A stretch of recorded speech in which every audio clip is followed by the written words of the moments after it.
Hello दोस्तों, this is John's Bond from learn anything. दोस्तों, आज हम सीखेंगे लेसन नंबर 2 का पार्ट 2। जी हाँ दोस्तों, पार्ट 2। जिन्होंने पार्ट 1 नहीं देखा है वो देख लेना प्लेलिस्ट में जाकर। तो चलिए शुरू करते हैं।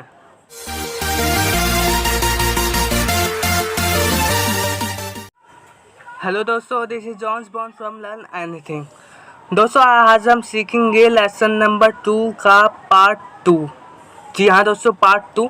जिन्होंने पार्ट 1 नहीं देखा है वो देख लेना प्लेलिस्ट में जाकर। तो चलिए शुरू करते हैं। आप अपने स्क्रीन पर देख रहे होंगे cash flow pattern of rich person. मैंने कैश फ्लो पैटर्न किस किस का करवा दिया? असेट्स का करवा दिया, लायबिलिटीज़ का करवा दिया, पुअर पर्सनस का करवा दिया, मिडिल क्लास लोगों का करवा दिया। लेकिन अब हम करेंगे रिच लोगों का कैश फ्लो। चलिए देखते हैं इधर। एसेट्स दिख रही होंगी आपको, ठीक है दोस्तों। एसेट्स क्या होते हैं? जिससे पैसा आता है। तो assets real estate, stocks, bonds, notes, intellectual property. अब इस एसेट से आप तीर देख रहे होंगे, यहाँ पे तीर का निशान एसेट से लेके इनकम पे जा रहा है। इसका मतलब यही है किसी एसेट से पैसा आ रहा है और पैसे को हम क्या करते हैं? इनकम। तो एसेट से इनकम हो रही है। कैसे? रेंटल आ रहा है, डिविडेंड लाभांश आ रहा है, इंटरेस्ट आ रहा है, रॉयल्टीज आ रही है। तो कहने का मतलब ये है, अमीर लोगों को पैसा कहाँ से आता है? अमीर लोगों के पास पैसा आता है एसेट्स से। और एसेट्स क्या होती है? जो पैसा देती है। सब सीधी बात है। लायबिलिटीज़ भी होती है अमीर लोगों की, लेकिन बहुत कम होती है। सिर्फ दो ही, मोर्टेज और कस्टमर लोन। अब लायबिलिटीज़ दो तो एक्सपेंसेस दो। टैक्सेस क्यों देते हैं? क्योंकि ज़्यादा इनकम होती है। और दूसरा मोर्टेज पेमेंट करते हैं वो। चलिए नीचे देखते हैं। Cash flow tells the story of how a person handles money. कहने का मतलब कैश फ्लो का मतलब क्या है? कैश फ्लो का मतलब ये है कि जो एक व्यक्ति है वो कैसे पैसे को अपने मैनेज करता है, कैसे वो हैंडल करता है अपने मनी को। कैश फ्लो का मतलब ये है। अब इधर देखो, a person can be highly educated, professional, successful and financial literate. कहने का मतलब ये है कि एक व्यक्ति जो है एजुकेटेड भी हो सकता है, सक्सेसफुल भी हो सकता है और क्या, फाइनेंशियल लिटरेट भी हो सकता है। लेकिन आज के ज़माने में बहुत कम लोग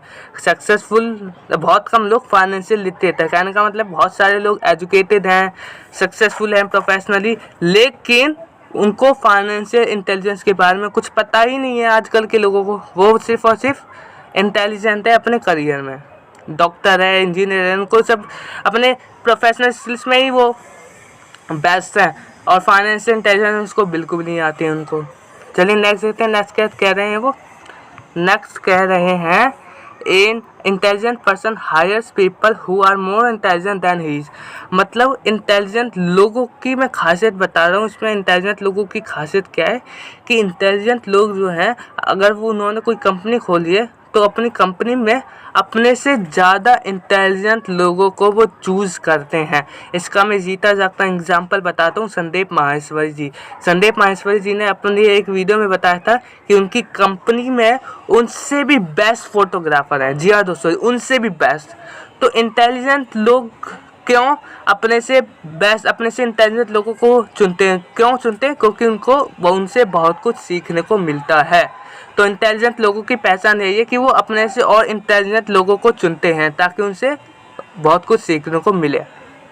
अब इधर देखो, we need to spend hours listening and learning from intelligent people. और हमें इंटेलिजेंट लोगों के साथ रहना चाहिए, उनसे बात करनी चाहिए, उनको सुनना चाहिए, उनके साथ टाइम स्पेंड करना चाहिए ताकि हमें भी उनसे कुछ सीखने को मिले।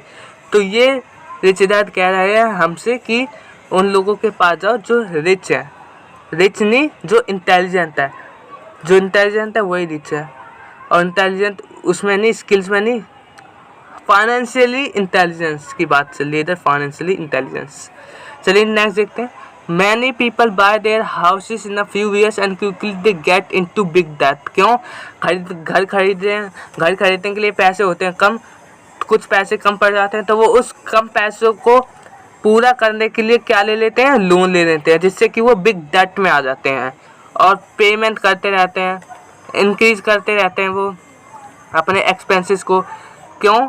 क्योंकि लोन लिया तो एक्सपेंस देना पड़ेगा, लोन लिया तो उसको भरना भी तो पड़ेगा, पे करना भी तो पड़ेगा। तो क्या होगा? वो हमारा एक्सपेंस होगा। तो जैसे जैसे हम बिग डेप्थ अपना बढ़ाते जाएंगे वैसे वैसे हमारे एक्सपेंस भी इंक्रीज होते जाएंगे। लेकिन रिच लोगों का, अमीर लोगों का फंडा ही अलग है। उनका फंडा क्या है? इनकम ज़्यादा, असेट्स ज़्यादा तो इनकम ज़्यादा, असेट्स कम तो इनकम कम। और दूसरी बात, एक्सपेंस बहुत कम करते हैं, लाइबिलिटी तो होती ही नहीं उनके पास। रिच लोगों का और मिडिल क्लास का मैं फंडा बताता हूँ आपको। रिच लोगों का फंडा ये है कि रिच लोगों की इनकम होती है ज़्यादा, एक्सपेंस होते हैं कम।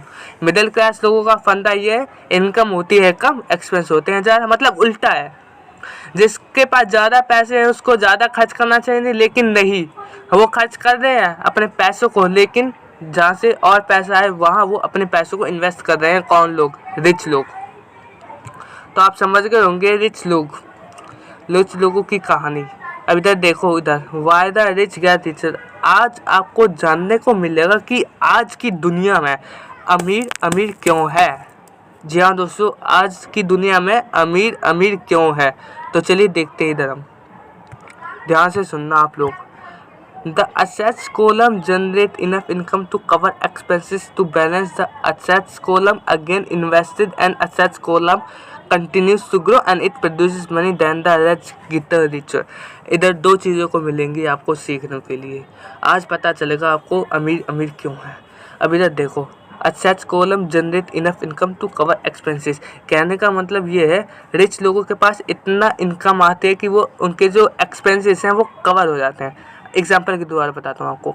1 लाख की मान के चलिएगा मेरी सैलरी है और एक्सपेंस हो रहा है मेरे 20,000 का, तो जो मेरी इनकम है वो तो कवर कर दे, साफ सीधी बात है। लेकिन मिडिल क्लास में क्या होता है, इनकम है 10,000, एक्सपेंस हो रहे हैं 20,000, तो वो जो इनकम है वो कवर नहीं कर पा रही एक्सपेंसेस को। तो रिच, आज लोग रिच क्यों हैं? उनका बड़ा एडवांटेज यही है कि उनकी सैलरी ज़्यादा होती है, इनकम ज़्यादा होती है और एक्सपेंस कम होते हैं। दूसरी चीज़, invested in assets column continues to grow and produces money. इसकी दूसरी चीज़ ये है कि जो मनी होती है उनके पास, इनकम होती है उनके पास, वो दूसरी जगह इन्वेस्ट करते हैं, दूसरी असेट्स में इन्वेस्ट करते हैं। तो अमीर लोगों की दो बातें आपको सीखने को मिल गई होंगी। पहली बात क्या है? इनकम ज़्यादा लेकिन एक्सपेंस कम। दूसरी बात क्या है? वो जो प्रॉफिटेबल इनकम होते हैं उनकी, वो उसको दूसरी जगह इन्वेस्ट करते हैं। बहुत से लोग होते हैं कमा रहे हैं, लेकिन जो प्रॉफिटेबल इनकम हुई उनको वो इन्वेस्ट नहीं करते, वो खा पी के वो बराबर कर देते हैं। लेकिन अमीर लोगों की बात क्या है कि जो प्रॉफिटेबल इनकम आई उनके पास, वो उसको अलग असेट्स में इन्वेस्ट करते हैं ताकि वो और ग्रो हो और मनी प्रोड्यूस हो। तो हमें भी अगर प्रॉफिटेबल इनकम आ रही है तो हमें खर्च नहीं करना, बल्कि इसको और दूसरी जगहों पर हमें इन्वेस्ट करना है ताकि और पैसा आए। अब इधर देखो, why the middle class struggle. Middle class struggle क्यों करता है और अमीर क्यों है वो आपने जान लिया। अब देख लो मिडिल क्लास स्ट्रगल क्यों करता है, ध्यान से देखना। Their primary is through, primary का मतलब इधर उनकी जो बेसिक सैलरी है या प्राइमरी सैलरी है, through their salary as their salary increase their taxes increase.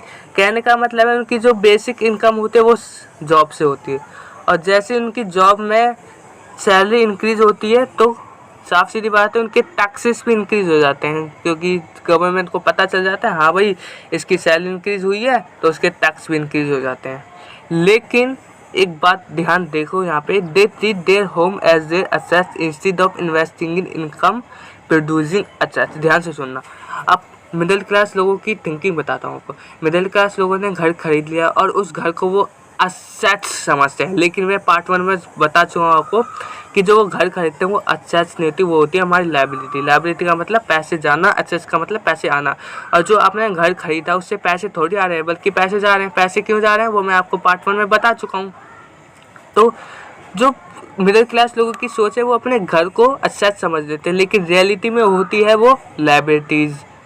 तो अब वो अपने घर को असेट समझ लिया, तब उन्होंने ये समझ लिया कि उनका घर असेट्स है, तो वो दूसरी जगह इन्वेस्ट करते ही नहीं है मिडिल क्लास लोग, क्योंकि उनकी थिंकिंग में जाती है ये तो असेट्स है ना मेरे पास, ये असेट्स है ना, मैं और ख़रीद के क्या करूँगा। लेकिन वो रियलिटी में होती है लायबिलिटीज़। तो कहने का मतलब है उनके रियलिटी में होते हैं लायबिलिटीज़, लेकिन अपने दिमाग में बना रखा है उन्होंने असेट्स, और ऐसा सोचकर वो दूसरी जगह इन्वेस्ट करते भी नहीं है मिडिल क्लास के लोग। तो इधर क्या बात चल रही है, इधर चल रही है अब concentrate your efforts on buying income generating assets that's a way to become rich. कहने का मतलब है अगर आप भी अमीर बनना चाहते हो तो वहाँ इन्वेस्ट करो जहाँ से आपको पैसे आए। और कहाँ से पैसे आएंगे? असेट्स से। तो असेट्स पे इन्वेस्ट करो ताकि आपको पैसा आए। और असेट्स का मतलब ही यही होता है पैसे आना। अब इधर देखो, as an employee who is also home owner your working efforts are generally as follows. कहने का मतलब ये है अगर आप एक एम्प्लॉय हो तो आपके जो एफर्ट्स होंगे वो 3 भागों में बंटते हैं एफर्ट्स। और वो एफर्ट जो भी आप करते हो वो अपने लिए नहीं करते, वो 3 लोगों के लिए करते हो या 3 चीज़ों के लिए करते हो। पहला एफर्ट आप करते हो कंपनी के लिए। अब देखो ध्यान से, employees make their business owner rich not themselves, your efforts and success will have for owner success. कहने का मतलब आप किसी कंपनी में जॉब कर रहे हो तो आप अपनी सक्सेस थोड़ी कर रहे हो अपने एफर्ट लगा के, आप अपने एफर्ट लगा के ऑनर की सक्सेस को हेल्प कर रहे हो, ऑनर की सक्सेस में अचीव करने के लिए हेल्प कर रहे हो। तो कभी भी अगर आप कंपनी में जॉब कर रहे हो तो आप अपनी सक्सेस नहीं कर रहे हो, आप ऑनर की सक्सेस को बढ़ावा दे रहे हो।